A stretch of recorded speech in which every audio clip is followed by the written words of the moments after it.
estamos de regreso aquí en esta transmisión de la mañana de Sin embargo al aire, y ya terminó Café y Noticias, arranca la mesa de radicales. En esta ocasión nuestra querida Meme Yamel no podrá acompañarnos, pero están el gran Álvaro Delgado, el gran Héctor Alejandro Quintanar y su servidora para hablar sobre... La gran Daniela Barragán. Muchas gracias. Ya no quiero decir nada.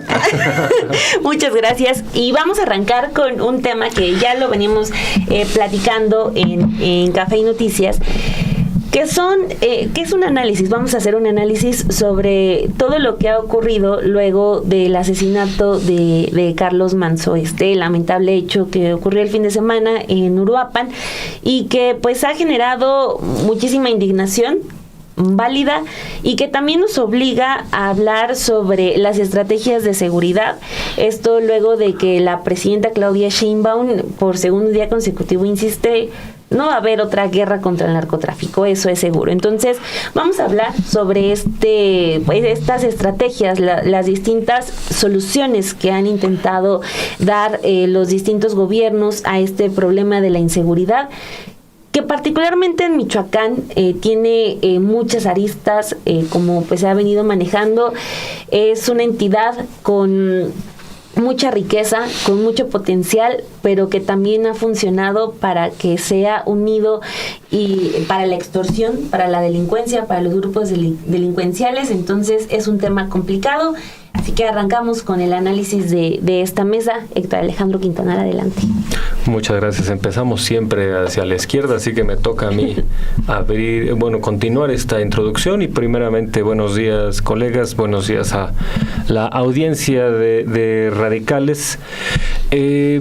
Yo quisiera empezar por la panorámica histórica, ¿no? Porque desde luego que tras el muy condenable y lamentable crimen del asesinato del alcalde michoacano Manso, no es Juan Manso, Carlos Manso, es que estoy pensando en su hermano, que precisamente a eso voy. Que es subsecretario, el subsecretario de gobierno de Ramírez Bedoya, del gobierno estatal de Michoacán.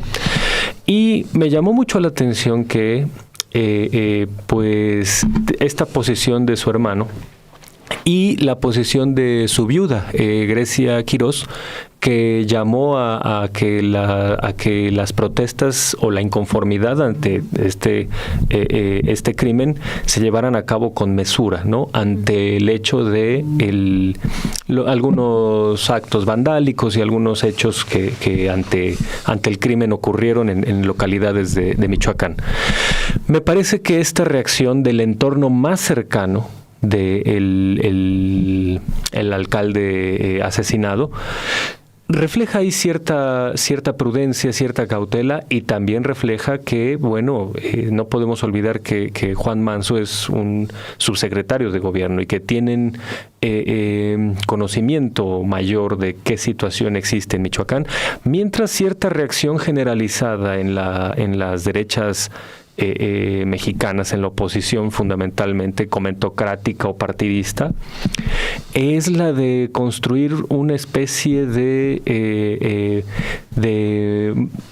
mártir. Ya que no tienen liderazgos, buscan ahora abanderarse de un mártir, lo cual en el fondo traería una especie de petición de que se recrudezca una estrategia de seguridad, que se vuelva a la idea de la mano dura, del enfrentamiento físico visible, y eso es lo más preocupante del asunto, porque hoy ya tenemos evidencia de sobra para pensar que lo que ocurrió de 2006 a hoy, que era parte del diagnóstico de el alcalde asesinado, esto tenemos que recalcarlo, porque él estaba en esta idea de que el ascenso de la crisis de seguridad en México es algo que tiene su explosión en el sexenio de Felipe Calderón. Lo dijo él en tribuna como diputado y se lo dijo a la señora Margarita Zavala, estando ella también ahí como diputada. Entonces, esto era parte del diagnóstico a través del cual él hizo las cosas que hizo y que gobernó como gobernó ahí como alcalde de esta localidad michoacana. Y entonces yo creo que debemos tomar en cuenta ya la evidencia que tenemos a partir de entonces, porque este discurso contra Margarita Zavala y contra el calderonismo que dio Carlos Manso lo dijo antes de que fuera condenado García Luna. Hoy tenemos ya la certeza de que lo que ocurrió en 2006 no fue solamente una guerra improvisada, sino fue entregar el país al narcotráfico, al crimen, y ocultar eso con una fachada uniformada de verde olivo que implicó el crecimiento en un 300% de la violencia, en un momento donde la violencia en el país iba a la baja, como lo mostraban las estadísticas de 2005, que es el año en donde Vicente Fox lanzó este operativo llamado México Seguro. Ahí las cifras eran todavía muy parecidas a las de gobiernos anteriores, en sexenios anteriores. La llamada guerra contra el narco explota en un momento donde esa cifra iba un poco a la baja, es decir, no había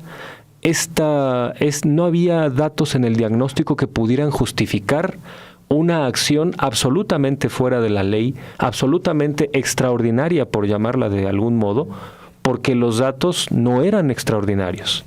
Los datos, al contrario, anunciaban otra cosa, lo cual debe llevarnos a concluir que esa estrategia no solamente fue un belicismo de derechas destructivo, sino que fue una fachada a través de la cual el gobierno de Calderón entregó el país al crimen organizado, y los números que vinieron después confirman este planteamiento. Crecieron los cárteles, crecieron las células que se fueron desprendiendo de otros cárteles y que aumentaron en virulencia y que aumentaron en violencia. Y bueno, el estado de Michoacán fue tristemente un laboratorio donde todo esto comenzó. Y hay que decirlo también, y esto nunca va a estar de más.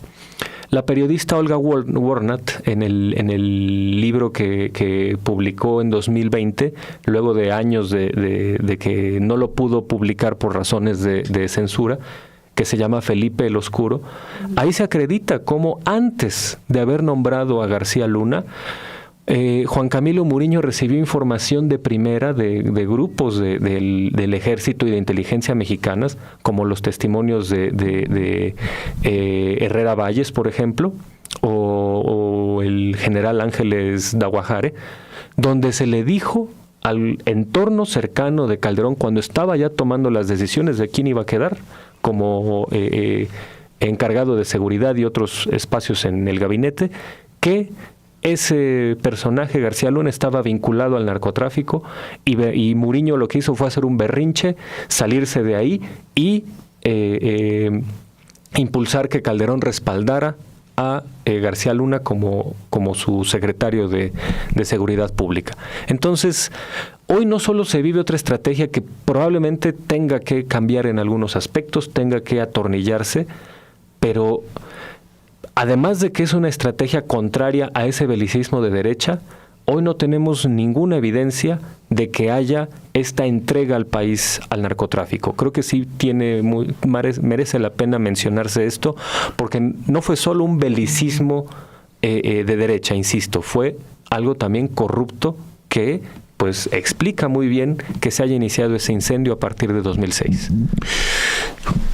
Muy buenos días, le damos a usted la bienvenida a este espacio, a esta mesa de análisis sobre si el asesinato del presidente municipal de Uruapan, conocido como la capital mundial del aguacate, porque es el municipio que se ubica en el corazón de esa zona productora del aguacate en México.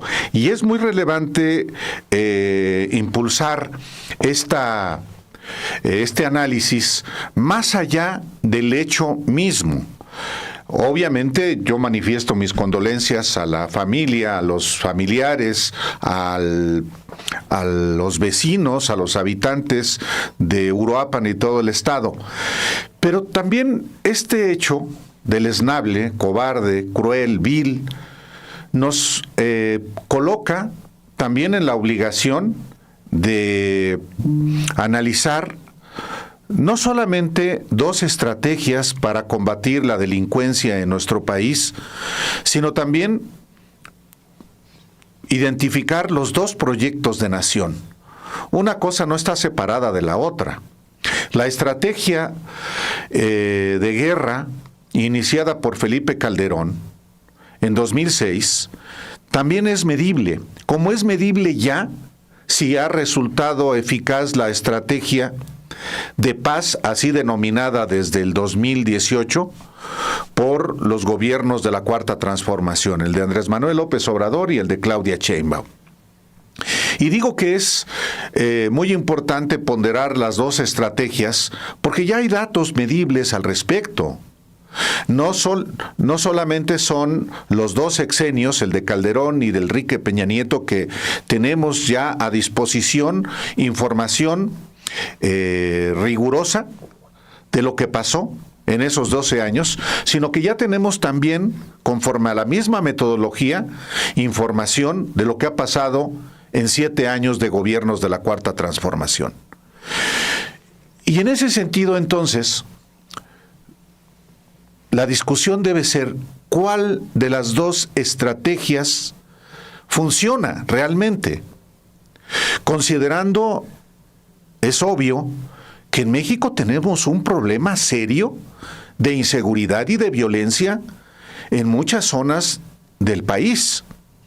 No se puede ignorar que efectivamente, como en Michoacán, como en Sinaloa, como en Tamaulipas, como en Chiapas, como en el Estado de México, hay zonas bajo el control de criminales que se imponen a las instituciones del Estado, que no solamente imponen autoridades, las someten, sino que cobran, como el Estado, impuestos, es decir, extorsiones. No se puede ignorar esto, y parte del análisis es, hay que atacar esas zonas que están en poder del crimen con una estrategia de guerra, es decir, con las Fuerzas Armadas y con fuego, o hay que combatirlas con inteligencia, con, evidentemente, también ir yendo a las causas que las generan, o cómo le hacemos. Yo lo que digo es, la estrategia de guerra que comenzó Felipe Calderón y que continuó Enrique Peña Nieto, arroja realmente resultados muy negativos. Y voy a poner un ejemplo plástico de eso. Sí, Michoacán sería un caso, pero a mí me gusta más el de Guanajuato. ¿Por qué me gusta más? No es gusto personal, sino porque ahí creo que se manifiesta un modelo de desarrollo que se instauró en 1991, cuando comenzaron los gobiernos del PAN. Y también Guanajuato acredita cómo la estrategia de guerra de Calderón y de Peña Nieto disparó los delitos de manera exponencial. Guanajuato es la entidad que en homicidios dolosos comenzó un problema verdaderamente grave en 2006. Ese año se registraron 242 homicidios dolosos. ¿Son muchos o son pocos? Bueno, comparémoslo con 2015, que llegaron a 879, es decir, un aumento de 263% en ese lapso. Pero eso no es todo.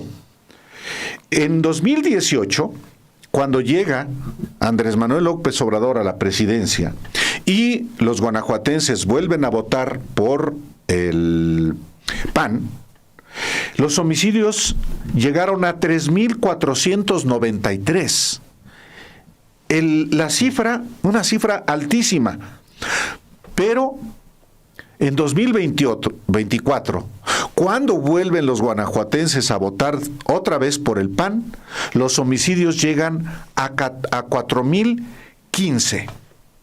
Es decir, es una espiral de 2006 hasta el 2024, que involucra obviamente al gobierno de Calderón primero, al de Enrique Peña Nieto y luego el de Andrés Manuel López Obrador. Tomo esos tres. Es una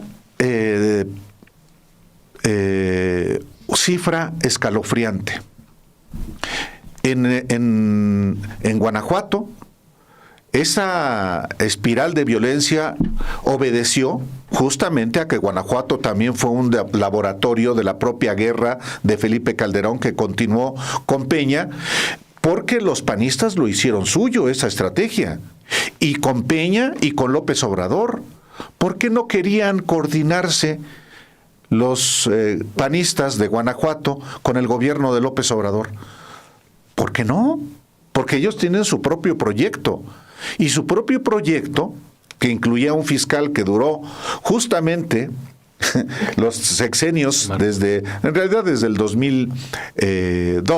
10, pero es el mejor ejemplo de que la estrategia de guerra ha resultado un fiasco. Solo hasta que la nueva gobernadora asume una coordinación con la presidenta Claudia Sheinbaum es que se han reducido solamente en los meses recientes 60% los homicidios. ¿Dónde ha dado resultados la estrategia de contención? Bueno, en los 7 años de los gobiernos de López Obrador y de Claudia Sheinbaum. Con Peña llegó al tope, a la cúspide, los delitos, y se contuvo, y la tendencia es a la baja. Y esto también, por eso es importante. ¿Funciona o no? Yo creo que sí, hay datos verificables para decir si funciona. ¿Que ha erradicado la delincuencia? No, sigue siendo el principal problema de nuestro país, y la prueba de ello es lo que ha pasado en Michoacán, tanto que la presidenta anuncia hoy un plan específico para afrontar la delincuencia en el estado de Michoacán. Y también hay que decirlo, no es la primera vez que la solución a un problema de Michoacán se soluciona con un plan para Michoacán, ¿no? Incluso en el pasado con Peña Nieto salió lo de mandar un comisionado presidencial, que también resultó en un completo fiasco con este señor Castillo. Que servía para los deportes, tanto servía para seguridad, ¿no? Porque también lo habían puesto en CONADE. O sea, había sido fiscal en el Estado de México. Era un comodín que ponías donde y llegó como virrey a Michoacán. Ajá. Exacto. Entonces, que finalmente de resultados no dio absolutamente nada.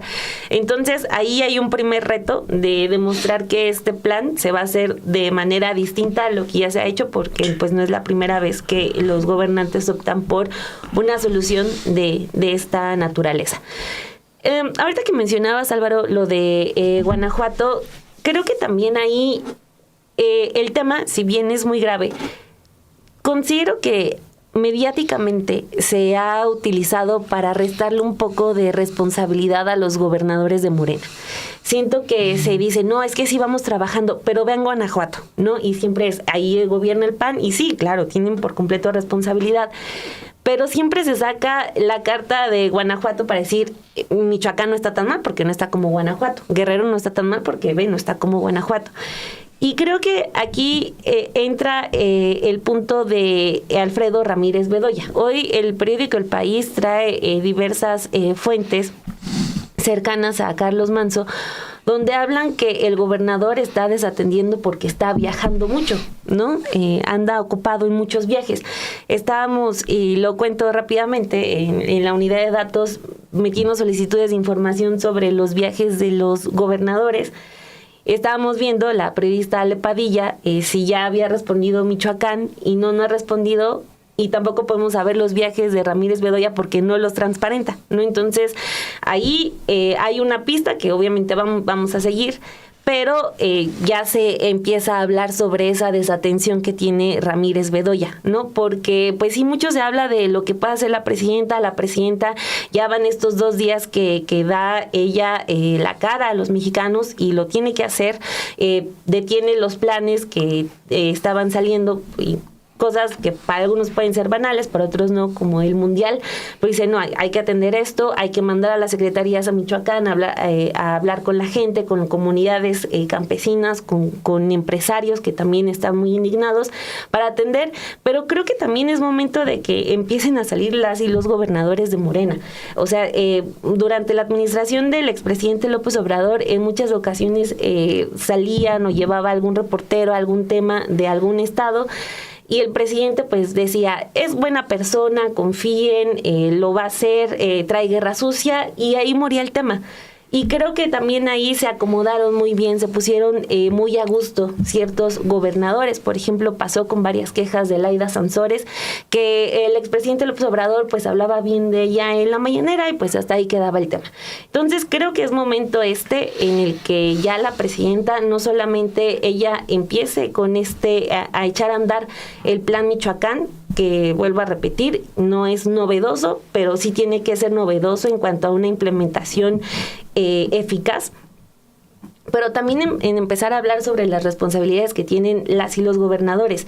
Hay datos de la Fiscalía Estatal que ponen a Uruapan como uno de los 4 municipios que se han mantenido con las principales tasas delictivas durante los últimos 15 años. Sí. O sea, y esto ya es la mitad de que le corresponde a Morena y el resto al PRI, las consecuencias del PAN.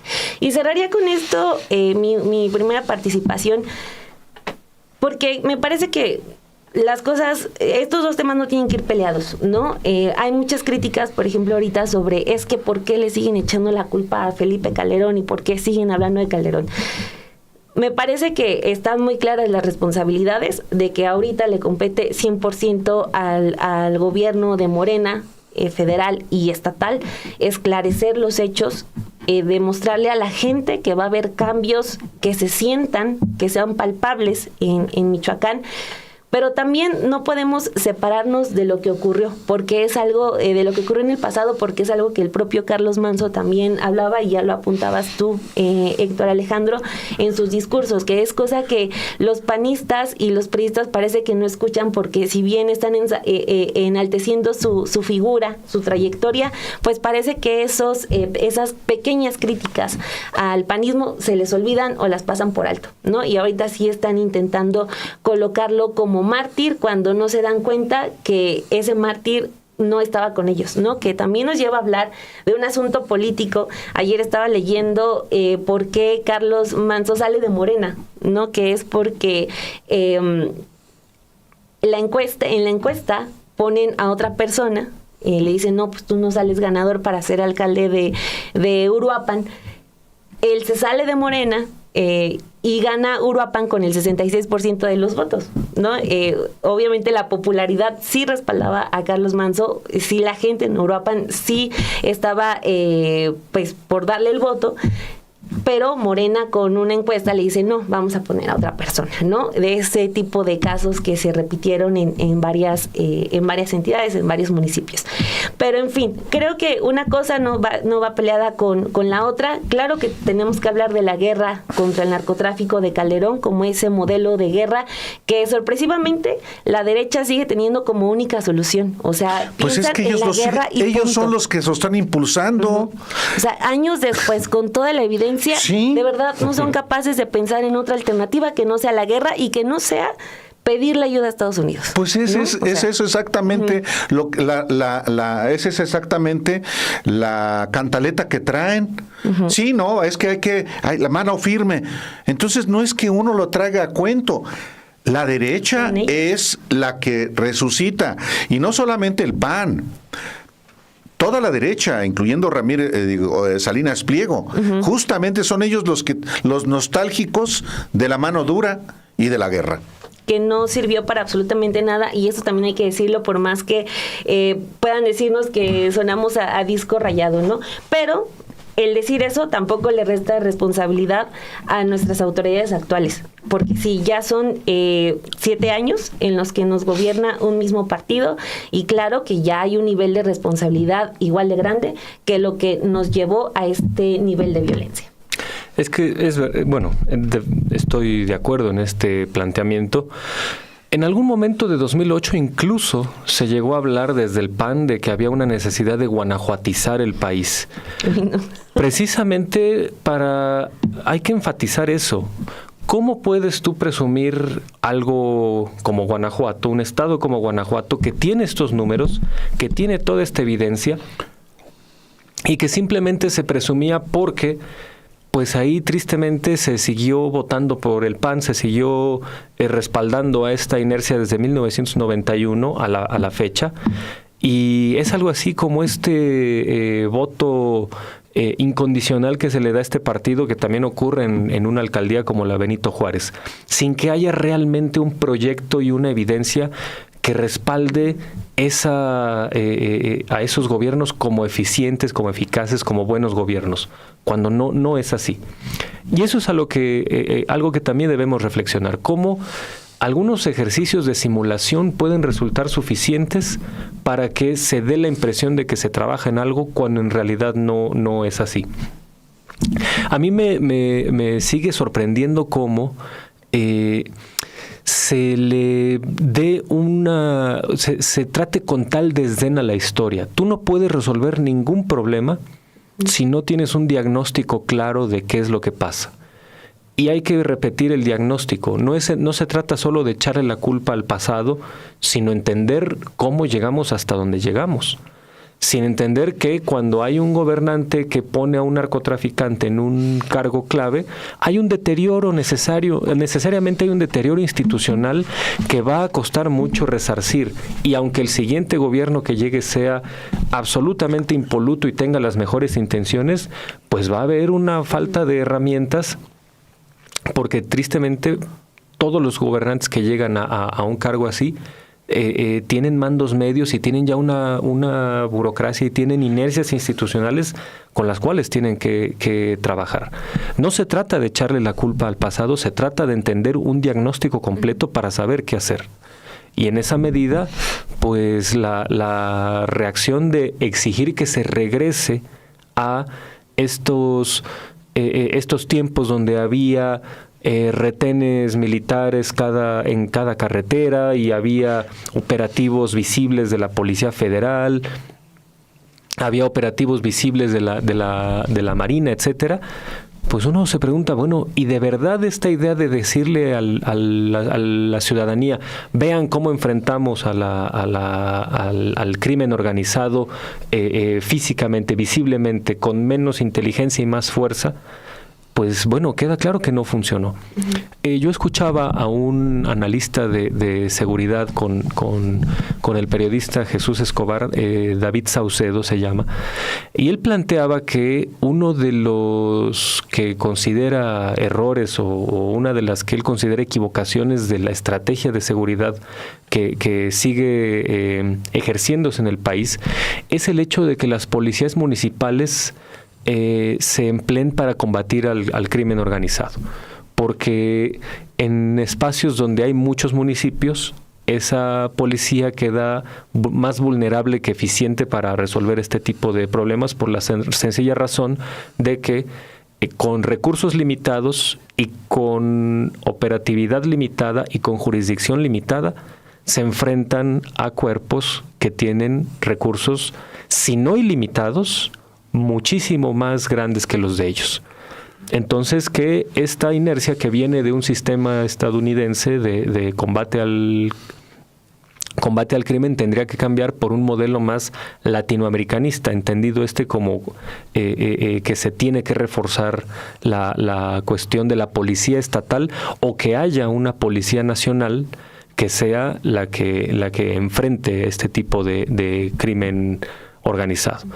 Entonces, estamos ante una situación donde el trasfondo es siempre el mismo. Se enfrenta a un adversario cuyo crecimiento es tal que hoy reta a muchos poderes institucionales. Y ese crecimiento no puede explicarse sin ese pasado que hoy todavía nosotros tenemos que recordar y que condenar. No entenderlo así es fallar en el diagnóstico. No entender que esa fuerza de fuego y ese poder de fuego que tienen los cárteles viene de este deterioro institucional que tuvo con Calderón un crecimiento exponencial. Entonces, cualquier buena solución que se haga hoy parte de ese diagnóstico, o si no, pues chocamos con pared. Por supuesto que quienes gobiernan hoy son los que deben resolver los problemas. Por supuesto que la presidenta de México tiene que enfrentar, tiene que resolver los problemas de inseguridad y de violencia que le atañen al ámbito federal. La delincuencia organizada corresponde al ámbito federal.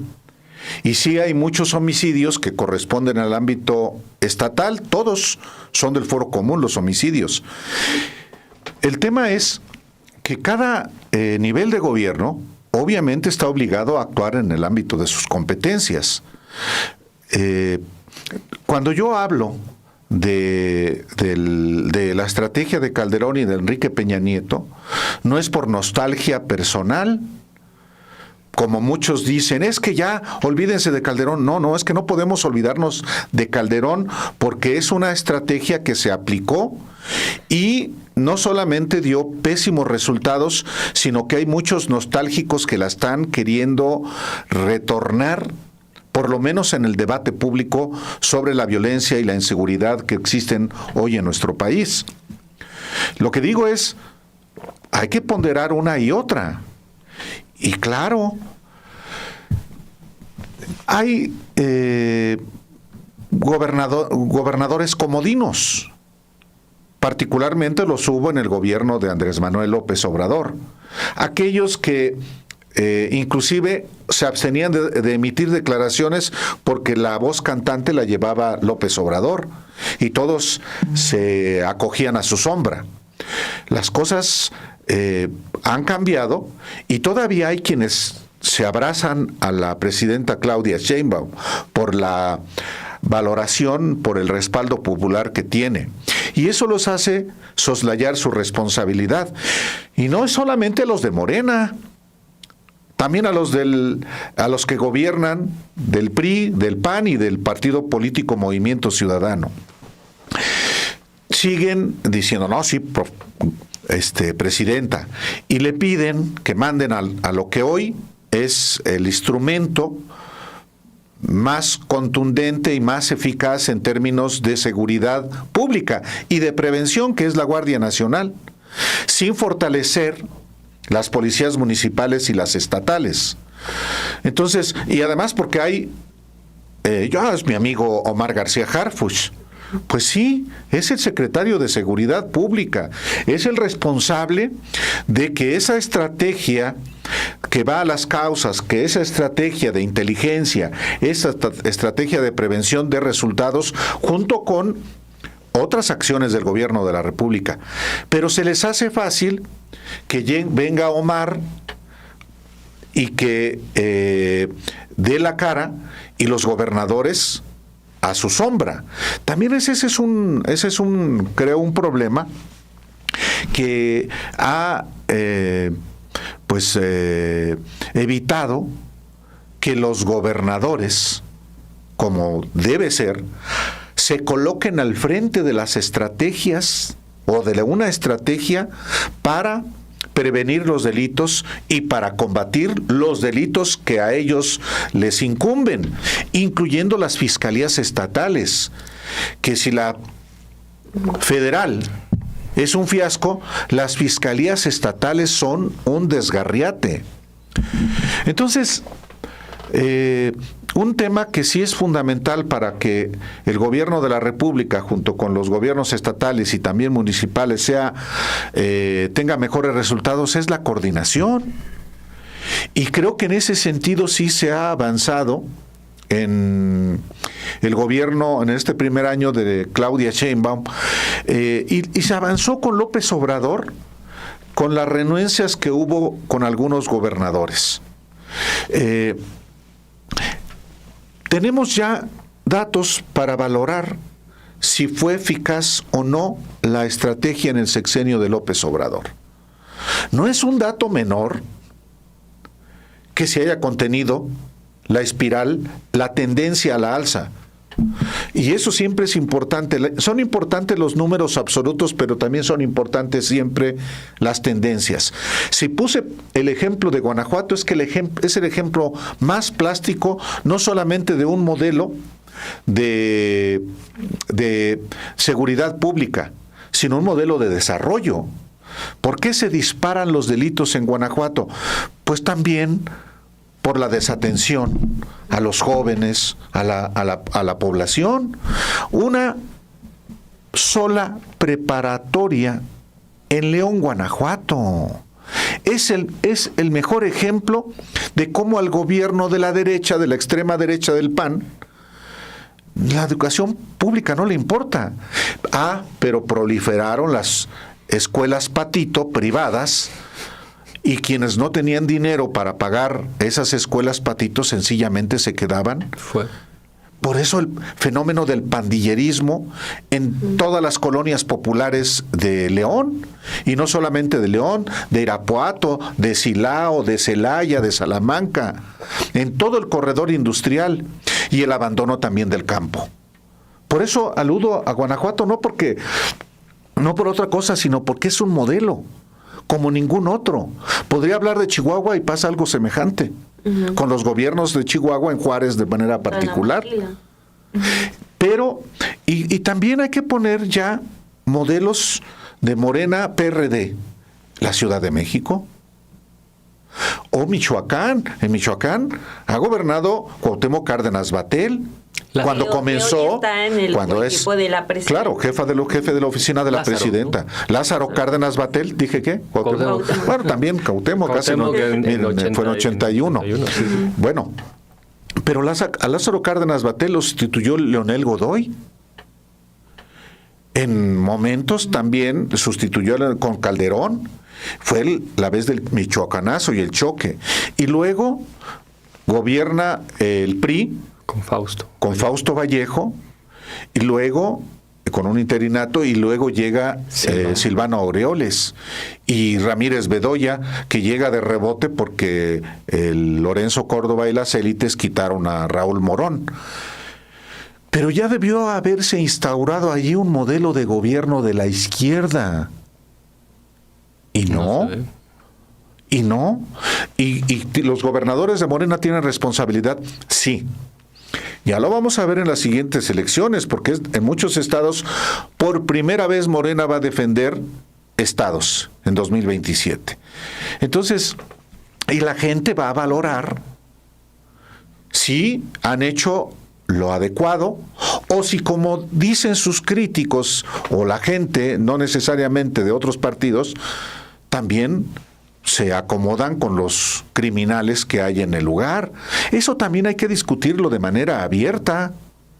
Como discutimos de manera abierta si efectivamente tuvo eficacia el Plan Nacional de Paz y Seguridad, que hace exactamente 7 años lanzó López Obrador. Fue el 14 de noviembre de 2018. Se van a cumplir 7 años de que lo lanzó, antes de tomar posesión. ¿Cuáles eran las características de este plan de López Obrador? Uno, erradicar la corrupción y reactivar la procuración de justicia. 2, garantizar empleo, educación y salud. 3, garantizar respeto y promoción de los derechos humanos. 4, reformular el combate a las drogas. 6, emprender la construcción de la paz. 7, recuperar el control de cárceles y su dignificación. 8, nuevo plan de seguridad pública para lograr la construcción de una cultura de paz de mano de instituciones y de población. Cada uno de estos puntos lo podemos evaluar hoy, porque ya hay información de esos 6 años. ¿Hubo violación grave a los derechos humanos en el país por parte de las Fuerzas Armadas y de los cuerpos policíacos? Hubo excesos, pero nunca recibieron la instrucción de reprimir. ¿Hubo combate a las causas? Como nunca. ¿Hubo combate a la delincuencia? Pues no se hicieron los grandes operativos, y a lo mejor eso genera la percepción de que no se hizo nada, y esa frase de abrazos no balazos genera la percepción, manipulada también, de que no le haga nada a los narcos. No, sí se detuvo a muchos y se extraditó. Perdón, ya me extendí. Perdón, Dani. No, está perfecto, sobre todo porque sí caen muy en tiempo los 7 años de la presentación de ese plan. Claro. Un dato menor. Ajá. ¿Se cumplió? Eso también hay que evaluarlo. Uh-huh. Y a mí otro tema que también me gustaría poner sobre la mesa, que lo comentábamos el día de ayer, es sobre todo lo que se ha ido generando. Ya dejábamos cosas muy claras, ¿no? De que la responsabilidad sobre este caso recae en el gobierno actual. No por eso se debe, ni queremos, ni podemos dejar de hablar de la guerra contra el narcotráfico, que fue lamentable lo que ocurrió el pasado 2 de noviembre, pero también hay otra cosa que se está gestando, otra situación, que son las protestas de ciertos grupos recientemente aparecieron, ¿no? Y me quiero referir en concreto a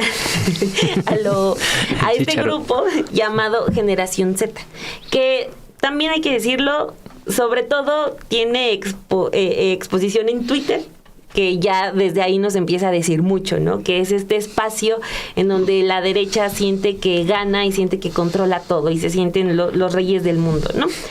Sale este grupo que se llama Generación Z, que dicen que son jóvenes. Otro dato ahí, hasta el momento no ha salido ni un solo joven más que uno, que es un hombre, un chavillo ligado a la ultraderecha, pero no hay fotos de jóvenes saliendo a decir, sí, yo soy de este grupo Generación Z, que correspondería a la generación nacida del 95 al 2005 aproximadamente. Y bueno, salen a decir que no son de izquierda ni de derecha, otra cantaleta que ya nos conocemos. Y salen justo el fin de semana en que ocurre este lamentable suceso. Y ahorita ya hay un llamado para una manifestación el próximo 15 de noviembre. Quien le está dando mucho vuelo a esto son los conductores de los noticieros de Ricardo Salinas Pliego. Ya ellos le están dando toda una cobertura al despertar de los jóvenes que no se dicen ni de izquierda ni de derecha y que incluso ya de alguna manera terminan por abrazar a Salinas Pliego. Desde ahí otra red flag, como dirían los chavos, ahora sí, de pues qué joven se abrazaría a un personaje como Ricardo Salinas Pliego. Hablan en sus postulados de que quieren un México apartidista y entonces su surgimiento en redes sociales coincide con lo de Carlos Manzo y ya se está gestando alrededor un movimiento que también se nutre mucho de estas cuentas que funcionan como bots en Twitter para decir que ya le quieren poner un alto a la presidenta, que buscan su destitución, pero ya alimentado por otras figuras y no quería dejar pasar este dato de cómo está muy cerca el brazo de Ricardo Salinas Pliego. Esto porque a la par de lo que mencione la presidenta sobre el caso de Michoacán, se tiene que empezar a prestar todavía más atención en el asunto de los jóvenes, que también es un caso que el partido en el poder ha dejado un tanto de lado, ¿no? Si bien se ha avanzado en los programas sociales, no solamente se trata de redistribuir la riqueza, también se trata de avanzar en que esa idea de transformación y que esas convicciones de las que se presumen y que podrían estar bien firmes en cierto sector de la sociedad empiecen a llegar a los jóvenes, ¿no? Hemos hablado hasta el cansancio también del caso de Argentina y cómo en Argentina los jóvenes son los que llevan a Milei. Entonces, ahorita vamos a ver cómo es que se va organizando esta movilización que presumen hacer para el próximo 15 de noviembre, para ver si realmente tienen un músculo fuerte, para ver si es como ya la nueva marea rosa, ese grupo que sí salía a las calles y que incluso llegó a llenar el Zócalo en más de una ocasión, o sea que sí se llegaron a movilizar de manera fuerte, para ver qué es lo que, cuál es el posicionamiento del gobierno actual en ese sentido, porque creo que es algo que vamos a ver de manera más recurrente, ¿no? Que con cada hecho que llega a ocurrir, pues empiecen estos grupos a empezar a organizarse. Lo de Salinas Pliego, pues sí, al final de cuentas, para todos es notorio que se agarra de cualquier causa para intentar meter ahí su propia causa, que es el no pagar impuestos. Incluso ayer lo vimos ya con todo y sombrero dando el discurso de que los mexicanos estaban cansados, cuando pues él presume, creo que nunca estar en México, siempre está en su yate, en quién sabe qué mar y en fin, ¿no? Entonces, creo que también está este asunto político de cómo se empiece a materializar una serie de protestas en contra del gobierno actual, y es algo que también tiene que empezar a medir el gobierno federal.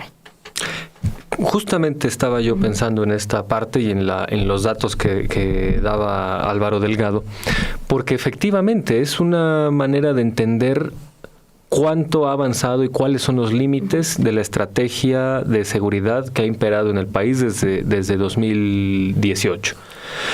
Y además de entender esos alcances y límites, yo vuelvo a traer a la mesa aquella metáfora con la que se puede explicar la situación. Se puede criticar hoy la estrategia de seguridad en sus límites, se puede criticar en las negligencias, en las cosas que no se han hecho bien. Pero en cuanto a objetivos, creo que sigue siendo muy explicativa la idea de que hoy la llamada cuarta transformación es un bombero que quizá con una manguera poco fuerte o lo que se quiera está tratando de apagar un incendio. Pero es absolutamente carente de ética y carente de honestidad intelectual querer comparar al bombero que puede no hacer de la mejor manera su trabajo con el pirómano que deliberadamente inició el incendio, que fue Felipe Calderón. O sea, no puedes tú comparar a un bombero con un tipo que deliberadamente hizo daño, deliberadamente entregó al país al crimen, y hoy ya no hay ninguna duda de ello. Y bueno, creo que tenemos que entender también que esta estrategia que retóricamente se ha reducido a esta idea de abrazos no balazos, que significa un proyecto a mediano o largo plazo de inclusión social, de oportunidad a los jóvenes, de abrir más prepas para que no haya solamente una como en Guanajuato, de darles una identidad o una fuerza identitaria en grupos donde hay paz o hay formación o hay trabajo o hay educación, y no en pandillas, ¿no? Cosas de ese estilo. Esta estrategia de abrazos no balazos, me acuerdo mucho de una crítica absurda que hizo Roger Bartra cuando López Obrador la propuso por primera vez en 2012 con este nombre de Por una República Amorosa. Ay, sí, ¿cómo lo criticaron? Sí, no, y sin haber leído absolutamente nada. Bartra dijo, eso es una quimera de derechas. Eso hace que López Obrador sea un conservador, porque ¿cómo vas a hablar de la República Amorosa? Cuando estaba explícitamente claro de dónde venía ese diagnóstico. Y era un diagnóstico con el que se podía discrepar, pero tenía elementos muy sólidos.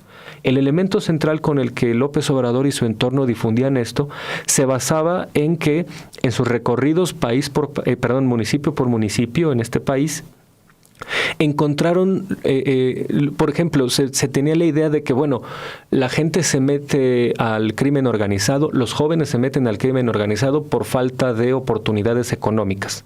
Es decir, que el principal motivante para meterte a eso es la necesidad, no es la pobreza. Uh-huh. Y descubrieron en esos recorridos que había municipios o lugares económicamente muy pobres, económicamente muy marginados, con escasísimas oportunidades, sobre todo en estados como Oaxaca y Yucatán, me parece era el otro lugar. Y a pesar de esa pobreza, estaban impermeables a la penetración del crimen organizado. Y la explicación era que ahí pesaban mucho más ciertos valores comunitarios, y sobre todo que se trataba de municipios de origen de usos y costumbres indígenas, algunos de ellos. Entonces el diagnóstico fue, a ver, ¿qué está pasando ahí? Que a pesar de la pobreza la gente no se introduce en el crimen organizado, y es porque había una gran sanción social entre la gente, en esa gente, que ellos mismos decían, no te puedes tú meter ahí, y había un cuidado colectivo. Y entonces se dijo, bueno, hay que fomentar esos valores, hay que recuperar esos valores, hay que traer esa herencia de comunidad y proponerla en una reforma educativa en el país. Se puede no estar de acuerdo con esa estrategia, pero me parece que no nace de una ocurrencia, nace de un diagnóstico que López Obrador en su momento expuso como la República Morosa, y esta crítica absurda de, es una quimera de derechas, sin haber visto que es una reacción bastante entendible de el momento en donde ya el país se sumía en esta espiral de sangre del calderonismo. Y yo nada más doy un dato respecto a esta reacción y esta idea de la generación Z y cómo esta derecha mediática y partidista se cuelga de cualquier cosa, incluso sin saber si les va a ser redituable. Quizá recordemos una escena patética de una de las marchas del 8 de marzo, donde legítimamente un grupo de mujeres feministas, en ese entonces, por ejemplo, estaba Julia Álvarez y Casa, que hoy es secretaria de Medio Ambiente del Gobierno de la Ciudad de México, y organizaron una protesta simbólica ese 8 de marzo y empezaron a entregar flores a la policía capitalina, que en ese momento eran puras agentes mujeres. Y entonces, como se tomó la foto de una de ellas entregándole la flor a la policía, un personaje como Claudio X González pensó que era una protesta contra el gobierno de la Ciudad de México de entonces, Claudia Sheinbaum, cuando no era eso. Al contrario, pues Julia Álvarez y Casa es una militante de Morena y cercana a esta inercia de la izquierda. Y este señor publicó la foto de vean, así es como se le debe tratar a la policía capitalina. Dice, señor, en su enorme y obtusa ceguera política, ni siquiera entendía qué estaba exaltando. Y hoy creo que hacen lo mismo con la figura de este alcalde asesinado, que hay que decirlo, venía de este diagnóstico anticalderonista. Y ahora hasta Calderón se suma a tratar de usarlo como estandarte.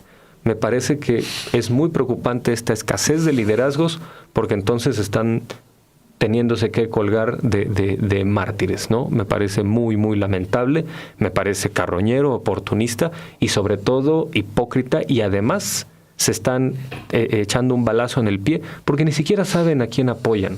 Es gente que ya ha demostrado no estar de acuerdo con ellos.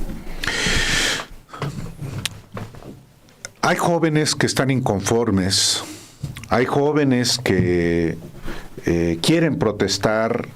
Hay jóvenes que no se sienten identificados no solamente con la oposición, sino con los gobernantes de Morena, a nivel federal, a nivel de la Ciudad de México, en Michoacán, en los 23 estados que gobierna Morena. Sí, bueno, los gobiernos de Morena deben profundizar justamente sus políticas públicas para darles cauce a esas inconformidades, para resolverle los problemas. Quienes ya tenemos muchos años, perdemos de vista seguramente cosas, incluyendo el muñequillo de la calaca con un sombrero de paja, que está siendo utilizado para convocar a una movilización el 15 de noviembre. A mí me parece muy bien que se manifiesten jóvenes, incluyendo obviamente jóvenes de derecha. Estos de la generación Z México, que esta es una cuenta de X que la maneja alguien indiscutiblemente de derecha y seguramente del PAN o del entorno de Ricardo Salinas Pliego, que da exactamente lo mismo porque son lo mismo. Si hay quien le haga caso a esta convocatoria para salir a las calles el próximo 15 de noviembre, yo lo celebro. Que se movilice la derecha, que se movilicen los jóvenes que efectivamente generen un movimiento que también rete a los gobiernos de Morena para que hagan mejor las cosas. Pero me temo que es otra llamarada, no como la de la Marea Rosa, porque ahí pues son los mismos, pero es como la cuenta de Pajarraca Leaks, Guacamaya Leaks. Eso lo maneja un anónimo o un grupo de anónimos que son cobardes porque no dan la cara y capitalizan la lógica de la derecha. Otra de las cosas que creo que también por eso son iniciativas fallidas, no es solamente que son muy ineptos, sino que son muy cobardes. Den la cara.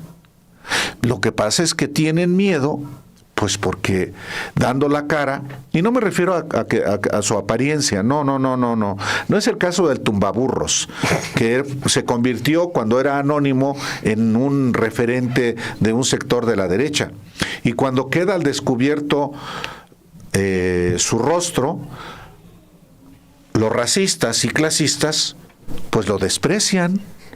Eso pasa con este tipo de iniciativas.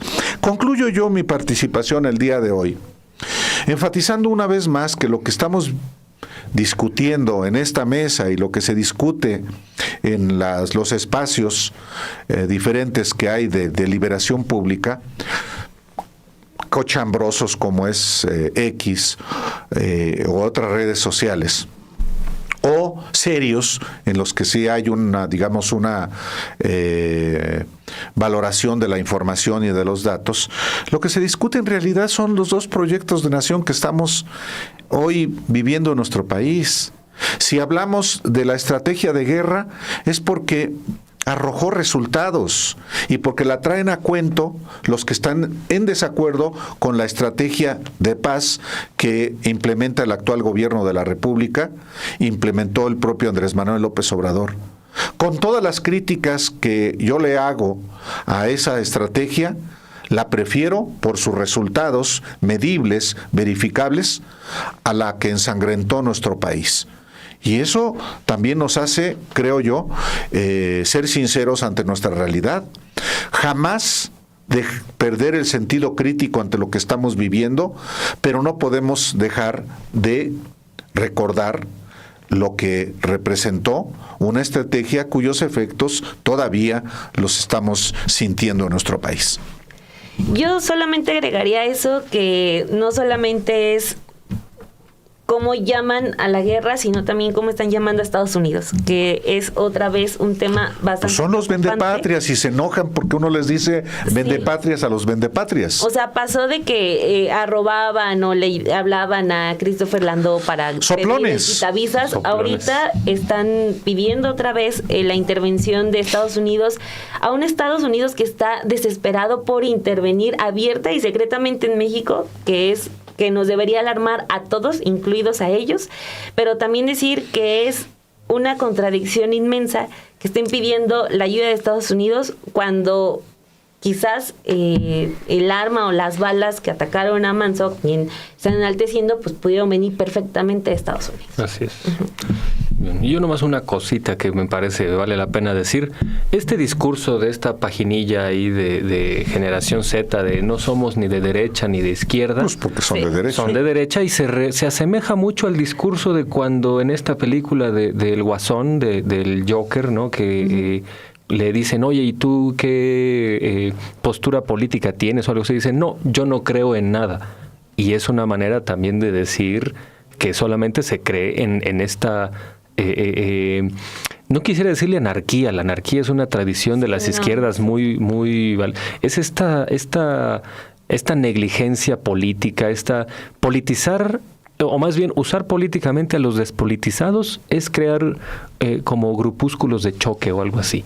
No es tener una idea de colectivo en mente. Y pues eso es problemático. Y por ejemplo, o sea, ya ha habido movilizaciones de Generación Z. Está, por ejemplo, todo esto que salió hace como unos 3 o 4 años, todo el movimiento de jóvenes que empezaron a salir a las calles en marchas masivas en el mundo por la crisis climática. y no eran encapuchados, no eran personas impulsadas por una televisora, no, o sea, en el mundo, de ahí sale Greta Thunberg, por ejemplo, o sea, ya los jóvenes salieron a las calles. Aquí en México tenemos en las marchas del 8 de marzo infinidad de jovencitas que salen a marchar, salen a protestar, entonces no es como que ya esté aglutinada ahí toda la juventud, porque ojo, la verdad no se ha visto hasta ahorita en los perfiles que están impulsando esta marcha a dicha juventud. No, y además defendiendo a Claudio X González. Es que no se le ha encontrado ningún delito. Pues ya cuando ves eso, y si lo promocionan los gritones de Ricardo Salinas Pliego, dices, Mucha eso sospecha. ya se jodió. Dicen, cuidado, porque va a ser una gran movilización. Está bien. Yo creo que no hay que tenerle miedo a los jóvenes, sean de derecha o sean de la izquierda, que se manifiesten. Y que sirvan también, insisto, como acicate para que los gobernantes se apliquen de mejor manera. Pues ya. Ya se nos fue el tiempo. Y recuerde que también no estuvo nuestra compañera Meme Yamel, porque anda por allá en Michoacán, obviamente trabajando, y la próxima semana aquí la tendremos con toda seguridad. Muchísimas gracias hoy, gracias Dani, gracias Héctor Alejandro. Muchas gracias, colegas.